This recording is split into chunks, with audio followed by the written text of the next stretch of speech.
Welcome to First Talk Live. I'm Pastor Jay. It's a great Wednesday morning to be together, and I'm excited about this time that we get to share together this morning.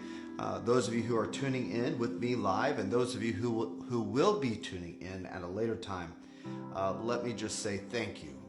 We are always honored that you take the opportunity and the time to just join us and sit, watch, listen to these messages that we bring to you that really are meant to serve you and to equip you, encourage you, bless you, minister to you. We want to be an asset in your life and to your life, to your building up, to your edifying, to your equipping, so that you can succeed in the new life that we share in Christ Jesus. So this morning, I want to actually take a moment to share a message and address a topic that I think most of us, if not every single one of us, can relate to. And it's the topic of burnout. And the title of this message is Taking a Break with Jesus. Now, most of us probably are acquainted with taking a break from God. But what is this taking a break with Jesus? And how does this work? And how does this play into preventing burnout? Burnout is a serious condition. As I mentioned a second ago, it's one that most of us, if not all of us, have experienced at some point in our life, and probably many times in the course of our life. Burnout is often recognized in that conditions of depression and frustration, anger begin to build, resentment begins to build in us, and we take it out on those that we love, and we withdraw ourselves, and we kind of isolate ourselves, and we quit the things that we were once passionate about, and we don't find ourselves to be as motivated as we once were, and the momentum of life seems to have stopped altogether. And this gets to be a very dangerous condition. And oftentimes it can be a huge setback in many of our lives in areas that we were progressing in. And when we get there, most of the time we struggle, we flounder trying to rediscover what we're interested in. And so then it's like we're starting all over with new things and in new places with new people, and leaving the old behind because we're just no longer interested in that. And again, we've all been there. This is not something that is unique to certain individuals. It's something that we often all have to face. But if it can be avoided, would you avoid it? I think most of us would. And so I want to share with you some things that may help you in just that. How do you avoid burnout? So let's take a look, if we can, together at the scripture found in Luke 10:38 through 42. A very familiar account here in the Gospels. And just listen as I read it to you this morning. As Jesus and his disciples were on their way, he came to a village where a woman named Martha opened her home to him. She had a sister called Mary, who sat at the Lord's feet listening to what he said. But Martha was distracted by all the preparations that had to be made. She came to him and asked, "Lord, don't you care that my sister has left me to do the work by myself? Tell her to help me." "Martha, Martha," the Lord answered, "you are worried and upset about many things, but few things are needed, or indeed only one. Mary has chosen what is better, and it will not be taken away from her." You know, when you think about how busy we are in life, busy and burnout go hand in hand. Busy is the precursor to finding yourself in a condition of burnout. And all of us are busy. We're busy with everything in life, from work to kids to relationships and marriage to church to I mean, you name it, we find it tugging on our time and demanding of our energy. And we empty ourselves out. We're constantly giving to either provide, to serve, to produce. And all of this involves people. People are what often we find ourselves so engaged to do everything that we do and to give everything that we have and to pour into with everything that we possess. And before long, we're empty, they're full, and we're just left hanging to dry because our energy and all that we had is now depleted. Again, we see this account here where Martha she welcomed Jesus to her house. I'm sure if Jesus was alive today and we were introduced to him, we may want to invite him over to our house. And there's all this preparation that she's doing, and as he arrives, and she's working to get things done, to see to it that he's comfortable, the disciples are comfortable, and that where they're reclined at is clean, and the food is being prepared, and all this stuff is happening, and she's sitting there frustrated now because she's experiencing a type of burnout in this moment. She's doing all this work and is not being appreciated, and Mary is not assisting her in all of this, and she gets aggravated, frustrated with her, and takes it out on Mary and says, "Lord, does it not concern you that she's not helping me do all this?" But Jesus said something that was very fascinating and very interesting, and one that we should all take note. He said, "Martha, you're worried about and concerning all these things that don't really matter. Very few things really matter. In fact," he said, "only one. And Mary has chosen that. And because she has, I'm not taking that from her. No one's taking that from her." See, the secret that Mary found in that moment is that Jesus was present, and it was a moment to just receive from him, to take a break from all the busyness, to just listen. And I believe that the reason Mary was so focused in this moment was not because she had a whole lot to say to him and had a whole lot to ask him and request of him. No, she was hearing something from him that began to recharge her spirit and her soul, that began to revive and refresh her. See, one of the things that I have done recently is I get up early in the morning.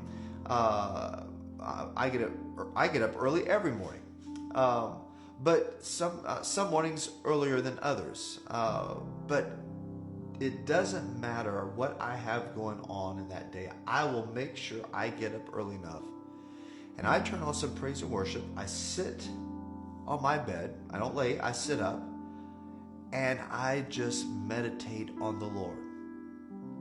I'm not asking for anything. I'm not bringing my concerns and my worries, my stresses, my fears, my questions, all the things that we often are spending time praying for. No, I don't do any of that. I simply recline back and I just think on his goodness. And in that moment, I find that my heart gets enlarged with thankfulness for who he is. I am drawn into just the memories and reflections of his goodness. See, a lot of people find that meditation is supposed to be this state of just empty-mindedness. No, true biblical meditation is not a state of empty-mindedness. It is a state of focused thinking. Thinking that Paul wrote in Philippians, Think on the things that are good, true, just, pure, excellent. All these things, think on them. Well, there's only one I can think of that matches all the criteria. His name is Jesus. And for you who are sitting, listening to this message, and you're busy with everything in life, and you're finding yourself almost in that hamster wheel, that rat wheel of life, and you're running, and you're doing all of this, and all your efforts don't seem to be producing the way that you have expected them to produce, and you're just having to work harder, and it's longer days, and it's more hours, and this and that, and you've got the responsibility of family and church, and you're at a point of wanting to take a break from life. Well, there are moments that you and I need to take a break. But we need to take that break with Jesus. The reason for it is because Jesus is the only one who can pour back into our life the substance that the heart and the soul requires to then carry on and stay productive. Giving. How can you give when you become empty? And if you're empty or close to empty, who's there to fill you? See, we're looking for those people that we're giving to and that we're constantly pouring into to also fill us, and that just won't happen. And we'll say that again, because you have some false expectations out there. If you're pouring into people with the expectation that those same people will pour into you, that is a false expectation. It won't happen. So who does? Jesus does. And so when you sit back, and this is not a moment, I'm not talking about your prayer time. I'm not talking about the moment that you take to ask the Lord for things and to bring him the questions to help solve your problems in life and give direction for where you're going and what you're going to do. No, this is a time where you simply sit back and you just think on him, his goodness, how awesome he has been and how awesome he is. The times that he's taken care of you, and just the times that he has proven himself to you, and that time that you couldn't pay the bill and all of a sudden the money showed up and it was a miracle, or the time that you asked him to heal someone and that person was healed, or that time that you were believing for that job and all of a sudden that door opened and you were promoted, or a better job came. Those moments that you can recall where he showed himself to be who he is, you sit back and you just go there in memory and you think on his goodness and you just become thankful. Your heart begins to enlarge with this gratefulness that is supernatural. You say, well, Pastor, I don't have time. See, that's the problem. When our busyness gets us to the place where we can't take a break with Jesus, but we're taking a break from him to do all the other stuff, that's when we've crossed a dangerous line to being too busy, concerned about things that really don't matter. And that's exactly what Martha did, and why Jesus actually gave credit to Mary. Because instead of taking a break from him to do all the stuff for him, she sat at his feet and took a break with him. And she was receiving as he was giving. I want to encourage you this morning, today, at whatever point you're listening to this message, be intentional to carve out time, 15 minutes, 30 minutes. Turn on some praise and worship, whatever it is that you prefer in the style or genre of worship, turn it on. What I mean by praise and worship is music that focuses on giving God glory. Sit there, not trying to pray and ask God for anything. Just think on Him. Meditate on Him. Consider His goodness towards you. Bring back to memory the things that He has done for you and in you. And then watch as the thankfulness begins to just grow and swell in your heart. The moment you leave, you'll leave refreshed. You'll leave full of Him. And then you have all the virtue, all the capacity needed to carry on your day, to do the things that He has called you to do for everyone He has appointed to your life, from family to friends to co-workers to customers to whomever. And you won't get burned out, because there will be a joy there. There will be a peace there. There will be a confidence there, an assurance and a hope that is abiding in you, and a love that you have that everyone else will experience from you because He is in you. This is Pastor Jay with First Talk Live. Thank you once again for taking the time to tune in. Whether you've done so live or you have done so at a later time that is more convenient, we thank you, because we're here to minister, to serve you. We thank you for each and every one of you who support this ministry.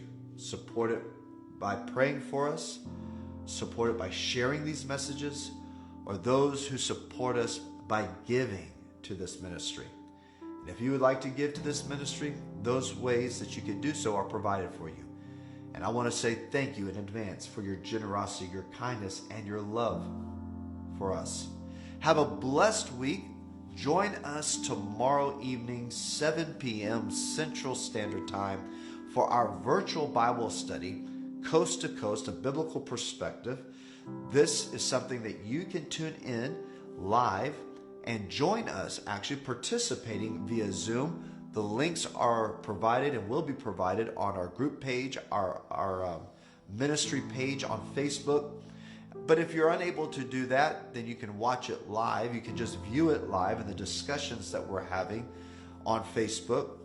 The topic that we're addressing right now, and have been now for several weeks, is the topic of vaccination. Trying to understand this topic from a biblical perspective. And if you would like to join us, we would love to have you. So we hope to see you tomorrow night. And if not, we look forward to seeing you again next week for our First Talk Live. Until then, have a wonderful week and weekend, and y'all have a great holiday weekend that's coming, and we'll see you soon.